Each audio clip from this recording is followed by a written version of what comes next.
Alors, je suis Carole Lerendu, enseignant-chercheur en ressources humaines à Audencia, où j'ai développé une chaire de recherche depuis 2015 sur les questions d'emploi, de ressources humaines dans le secteur culturel. Alors, les évolutions majeures d'un point de vue macro, pour commencer très large, c'est des évolutions en termes de contraintes de financement, évolution juridique, évolution sociétale aussi sur les nouvelles attentes peut-être des salariés dans les structures, l'entrepreneuriat culturel qui se développe, le mécanisme des slashers qui arrive avec des jeunes qui ont, ou moins jeunes, qui ont différents postes dans différentes structures, sous différents statuts. Au niveau organisationnel, on a des modifications de type, on essaie de faire plus de participation, plus de co-construction, plus d'horizontalité. En tout cas, il y a une attente aussi de ce type-là. C'est pas toujours simple par rapport au type de structure dans lesquelles on est, avec des doubles gouvernances associatives, CA plus direction salariée. On a aussi tous les mécanismes de mutualisation, de coopération, de groupement d'employeurs qui arrivent. On cherche des modèles de flexi-sécurité en fait, type nordique. Et moi j'encourage beaucoup le groupement d'employeurs qui est une des réponses par rapport à ça, mais qui vient heurter aussi certaines routines, certaines façons d'être dans la structure. Et puis du côté des individus, on a des évolutions de compétences majeures en fait qui sont attendues parce que les métiers changent. On a des besoins de plus de transversalité, de plus d'interdisciplinarité, d'ancrage sur les territoires, ce qui veut dire qu'on raisonne beaucoup plus mission que hyper-expertise et fonctionnement en tube, qu'il faut être capable de dialoguer avec de plus en plus d'interlocuteurs, que le digital vient en plus impacter tous les métiers. Et donc, on n'est même plus sur le mouton à 5 pattes, on est sur le mouton à 5 pattes qui maîtrise plusieurs disciplines, plusieurs secteurs, qui est polyvalent mais qui est expert.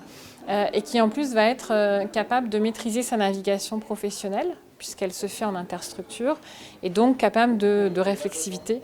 Et là, il faut que les structures aussi se responsabilisent et accompagnent en fait ces enjeux-là, de mobilité professionnelle, de valorisation des compétences, parce qu'elles sont ces compétences maintenant aussi sur des métiers émergents sur lesquels on n'a pas forcément beaucoup de socle de formation. Le digital, mais le financement, les partenariats, la commercialisation, tous ces enjeux-là. Voilà un petit peu toutes les mutations qu'on peut voir arriver au niveau RH et les répercussions qu'il peut y avoir sur l'emploi. Et puis quand même se dire aussi au niveau managérial que du coup ça vient questionner la façon de manager une équipe.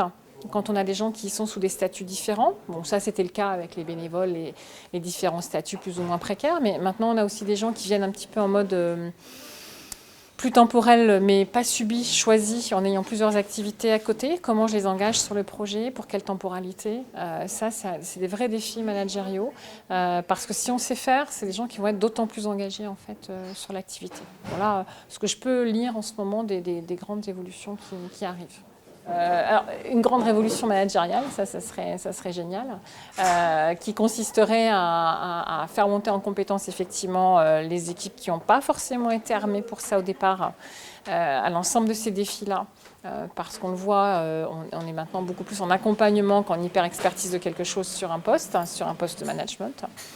D'une part, ça c'est quelque chose qu'il va falloir vraiment renforcer, puis travailler aussi beaucoup, probablement avec une technicité à mettre en place, la façon de développer du portefeuille compétences pour les collaborateurs, de les aider à le rendre visible à l'extérieur, à travailler leur mobilité. Ça, je pense que c'est une vraie responsabilité sociétale en fait des organisations, pour ne pas perdre toutes les compétences acquises dans le secteur culturel. Sinon, on risque et on le voit statistiquement, on a des mécanismes de reconversion où on perd des gens qui ont acquis, voilà, capitalisé plein de savoirs, plein de savoir-faire, et qui, parce que c'est des milieux difficiles, parce qu'il y a des charges de travail importantes, parce qu'il y a de la souffrance au travail aussi, parfois prennent des décisions de reconversion à l'endroit où finalement on pourrait les aider à être dans une navigation qui est intéressante pour eux et pour le secteur culturel en général.